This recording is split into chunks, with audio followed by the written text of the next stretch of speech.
కావ్యకు abortion చేయించాలనుకున్న Raj ఆమెకు విషయం చెప్పకుండా హాస్పిటల్కి తీసుకువెళ్లాలనుకుంటాడు.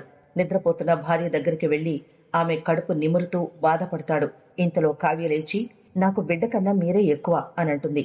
బిడ్డకేమైనా అవుతుందని భయంగా ఉంది అని రాజ్ అంటే, నా ప్రాణాలు అడ్డు పెట్టైనా సరే బిడ్డను కాపాడుకుంటాను అంటుంది కావ్య. భార్య మాటలకు ఎమోషనల్ అయిన రాజ్, నేనే తప్పు చేసినా వదిలి వెళ్లొద్దు అని అంటాడు. రాహుల్ని సీఈఓ చైర్లో కూర్చోబెట్టాలని ఇంట్లో వాళ్లతో రుద్రాణి గొడవ పడుతుంది.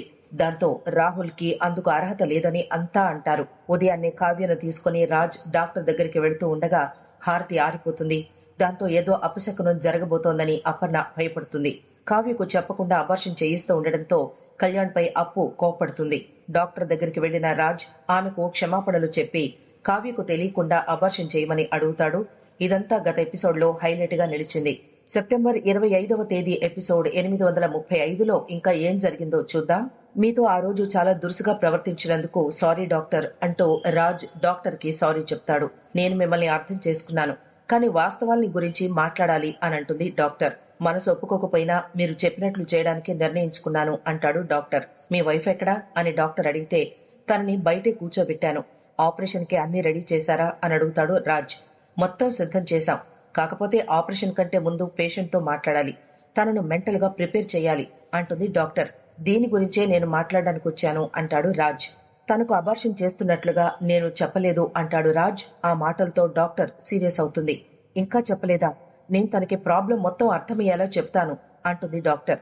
ఈ విషయం కావ్యకి చెప్పొద్దని బ్రతిమలాడతాడు రాజ్. తనకు ఆపరేషన్ చేయబోతూ ఆ విషయం తనకే చెప్పొద్దా అని మండిపడుతుంది డాక్టర్. తనలో ఇలాంటి ప్రాబ్లం ఉందని తెలిస్తే తను ఈ అబార్షన్ కి ఒప్పుకోదు అంటాడు రాజ్. తన బిడ్డను చంపుకోవడానికి ఎట్టి పరిస్థితుల్లోనూ అంగీకరించదు అని అంటాడు. ఒప్పుకోకపోతే మనం ఒప్పించాలి, అంతేగాని చెప్పకుండా ఆపరేషన్ ఎలా చేస్తాం అని ప్రశ్నిస్తుంది డాక్టర్. తన ప్రాణాలను ఇవ్వడానికి ఒప్పుకుంటుంది, కానీ బిడ్డని చంపుకోవడానికి ఒప్పుకోదు. అది తన వ్యక్తిత్వం అని అంటాడు రాజ్. మీరు ఏం చెప్పినా సరే నేను మాత్రం తనకి చెప్పకుండా అబార్షన్ చెయ్యను అని తేల్చేస్తుంది డాక్టర్. ఇది చట్ట వ్యతిరేకం. ఇలాంటి పరిస్థితుల్లో తేడా వస్తే పేషెంట్ ప్రాణానికే ప్రమాదం అని అంటుంది. రేపు ఆవిడ నాకు చెప్పకుండా నా బిడ్డను ఎందుకు చంపేశారు అని అడిగితే మా పరిస్థితి ఏంటి అని ప్రశ్నిస్తుంది. ఆవిడ గనక కోర్టుకు వెళితే నా ప్రాక్టీస్ తో పాటు ఈ హాస్పిటల్ కూడా మూసుకోవాల్సి వస్తుంది. అంత రిస్క్ నేను చెయ్యను అంటుంది డాక్టర్. దాంతో రాజ్ తనకు సాయం చెయ్యాలని, మీరు అనుకుంటే చాలా ఈజీగా ఈ పని చేస్తారని అంటాడు. ఎన్ని ప్రాబ్లమ్స్ వచ్చినా నేను చూసుకుంటాను, కావాలంటే ఇలాంటి హాస్పిటల్ ఇంకోటి కట్టిస్తాను అని అంటాడు. తనకు నిజం తెలిసే లోపే ఈ అబార్షన్ అయిపోవాలి, కావాలంటే నేను మీ కాళ్లు పట్టుకుంటాను అని డాక్టర్ కాళ్ల దగ్గరికి రాజు వెళ్లబోతూ ఉండగా కావ్య చూసేస్తుంది. రాజ్ షాక్ అవుతాడు. మీరు ఇక్కడికి తీసుకొచ్చింది నా కడుపులో పెరుగుతున్న బిడ్డను చంపేయడానికా అని మండిపడుతుంది కావ్య. నాకు చెప్పకుండా నన్ను ఇక్కడికి తీసుకొచ్చి టెస్టుల పేరుతో నమ్మించి డాక్టర్తో లెక్కలు మాట్లాడుతున్నారా అని నిలదీస్తుంది. ఇన్ని రోజులు నన్ను కాలు కింద పెట్టకుండా చూసుకుని సడన్ లో మీలో ఎందుకింత మార్పు వచ్చింది? ఇలాంటి దారుణమైన నిర్ణయం ఎందుకు తీసుకున్నారు అని నిలదీస్తుంది కావ్య. నా బిడ్డ చేసిన పాపం ఏంటి? అసలు ఏం ఆలోచించిదంతా చేస్తున్నారు అని మండిపడుతుంది. అన్ని ఆలోచించే ఈ నిర్ణయం తీసుకున్నాను. నువ్వు నన్ను నమ్ముతున్నావా? నన్ను మనస్ఫూర్తిగా ప్రేమిస్తున్నావా లేదా అని రాజ్ అడగడంతో నమ్ముతున్నాను అంటుంది కావ్య. అయితే నేను చెప్పినట్లు చెయ్యి అంటాడు రాజ్. నువ్వు నెల తప్పలేదని అనుకుంటావో లేక అసలు ప్రెగ్నెంటే కాలేదని అనుకుంటావో నీ ఇష్టం, కానీ ఇప్పుడు మాత్రం నేను చెప్పినట్లు చెయ్యి అంటాడు రాజ్. ఆ మాటలతో కావ్య షాక్ అవుతుంది. అసలు ఎందుకు చెయ్యాలి? మీ మాట అసలు నేనెందుకు వినాలి అని నిలదీస్తుంది కావ్య. మీరు చెప్పిన దానికి నేను ఒప్పుకోను అని కావ్య అంటుంటే ఒప్పుకు తీరాలి అంటాడు రాజ్. నా ప్రాణమైనా వదులుకుంటాను, కానీ ఈ బిడ్డను మాత్రం చంపుకోను అని తేల్చేస్తుంది కావ్య. నేను చెబితే మీరు వినలేదు కదా, చూశారా ఏమైందో అని అంటాడు రాజ్ డాక్టర్తో. భర్త తీరుతో కావ్య కోపంగా హాస్పిటల్ నుంచి ఆటో ఎక్కి వెళ్లిపోతూ ఉండగా రాజ్ ఫాలో అవుతాడు. ఇంట్లో భార్యాభర్తలిద్దరూ అబార్షన్ కోసం గొడవ పడుతూ ఉండడంతో కుటుంబ సభ్యులంతా షాక్ అవుతారు. ఏమైందని ఇంట్లో వాళ్ళంతా వాళ్ళిద్దరిని అడుగుతారు. నా కడుపులో పెరుగుతున్న బిడ్డను చంపాలని మీ మనవడు అనుకుంటున్నాడు అని కావ్య చెప్పడంతో దుగ్గిరాల ఫ్యామిలీ షాక్ అవుతుంది.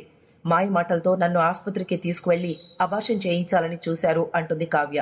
పుట్టబోయే బిడ్డను బాగా చూసుకుంటారని, వాడే ఇంటి వారసుడని గొప్పలు చెప్పావు కదా అని మండిపడుతుంది ఇందిర. దాంతో కోప్పడిన రాజ్, నా బిడ్డను చంపేయడానికే ఆసుపత్రికి తీసుకెళ్లాను అని తేల్చి చెప్పేస్తాడు. ఇప్పుడిప్పుడే ఇంట్లో అంతా సవ్యంగా జరుగుతోంది అనుకుంటుంటే సడన్ గా ఇలాంటి నిర్ణయం తీసుకున్నావేంటి అని నిలదీస్తుంది అపర్ణ. నువ్వు మూర్ఖంగా ఆలోచిస్తున్నావు. నిన్న నా మీద అరవడానికి కూడా కారణం ఇదేనా అని సుభాష్ మండిపడతాడు. ఏ తండ్రైనా తన బిడ్డను బాగా చూసుకోవాలని అనుకుంటాడన్నావు. కానీ ఇలా కడుపులోనే చిదిమేయాలని అనుకోడని ఫైర్ అవుతాడు సుభాష్. మీరంతా నన్ను ఏమనుకున్నా సరే నా నిర్ణయాన్ని మార్చుకోను అని తేల్చి చెప్తాడు రాజ్. అసలు ఈ నిర్ణయం తీసుకోవడానికి కారణమేంటి అని అందరూ అడగ్గా, మీకెవ్వరికీ కారణాలు చెప్పాల్సిన అవసరం నాకు లేదు అని అంటాడు రాజ్. కానీ నాకు చెప్పి తీరాలి అని కావ్య అడగ్గా, కారణం చెప్పను అని తేల్చేస్తాడు రాజ్. దీని కడుపులో పెరుగుతున్న బిడ్డ ఇంకా ప్రాణమే పోసుకోలేదు. నువ్వు నిర్ణయం మార్చుకోకపోతే మేము నీతో మాట్లాడం అని అంటుంది అపర్ణ. కానీ రాజ్ ఎవ్వరు చెప్పినా వినిపించుకోడు. నువ్వే నీ నిర్ణయం తీసుకుంటావో లేక ఇంట్లో వాళ్ళందరినీ ఒప్పించి వస్తావో నీ ఇష్టం. కానీ రేపటిలోగా నువ్వు అబార్షన్ చేయించుకోవాలి అని కావ్యకు డెడ్ లైన్ పెడతాడు రాజ్. బట్టలు సర్దుకుంటూ కనిపించిన రుద్రాణి దగ్గరికెళ్లి ఏం జరిగింది అని అడుగుతాడు రాహుల్. నేను ఇంట్లో నుంచి శాశ్వతంగా వెళ్లిపోతున్నాను అంటుంది రుద్రాణి. రోజు రోజుకు ఆ రాజుగాడిచ్చే ట్విస్ట్లకు బుర్ర అస్సలు పనిచేయడం లేదు అని అంటుంది. నిన్నటి వరకు ఈ ఇంటికి నిన్ను వారసుని ఎలా చెయ్యాలా, కంపెనీని ఎండీకి ఎలా చేయాలా అని ఆలోచించాను. అది జరగాలంటే రాజుకి బిడ్డ పుట్టకూడదు. ఇక నువ్వే వారసుడివి అని కలలు కన్నాను. వాటిని నిజం చేసుకోవడానికి అన్ని ప్రయత్నాలు చేశాను. తిట్లు కూడా భరించాను. రాజు నిన్న సుభాష్ అన్నయ్య మీద సీరియస్ అయ్యాడు. ఈ రోజు ఏకంగా కావ్యకి అబార్షన్ చేయించడానికి రెడీ అయిపోయాడు. నేను చేయాల్సిన పనులన్నీ ఆ రాజుగాడు చేసేస్తూ ఉంటే నా క్యారెక్టర్ కి ఇంపార్టెన్స్ ఏముంటుంది అని ప్రశ్నిస్తుంది రుద్రాణి. ఇక నేను ఇంట్లో ఉండను అని అంటుంది. అయితే వెళ్లాల్సింది మనం కాదు, ఆ రాజ్ కావ్య అంటాడు రాహుల్. కావ్యను తన కడుపులోని బిడ్డను అంతలా ప్రేమించిన రాజ్ సడన్ గా ఇంతలా ద్వేషించడానికి కారణమేంటో మనకు తెలీదు. ఆ రాజ్ కారణంగా ఈ ఇంటికి అధిపతులం కావడానికి రోజూ అవకాశాలు వస్తూనే ఉన్నాయి అని అంటాడు. ఇకపై రాజును ఇంట్లో అందరి ముందు చెడ్డవాడిగా చూపిస్తే మనం మంచివాళ్ళుగా కనిపిస్తాం అని అంటాడు రాహుల్. ఇంత ఆస్తిని వదిలేసి నేనెక్కడికెళ్తాను అంటుంది రుద్రాణి. ప్రళయం వచ్చినా సరే ఆస్తి పట్టుకునే చచ్చిపోతాను అని అంటుంది. ఇంతటితో ఎపిసోడ్ ముగుస్తుంది.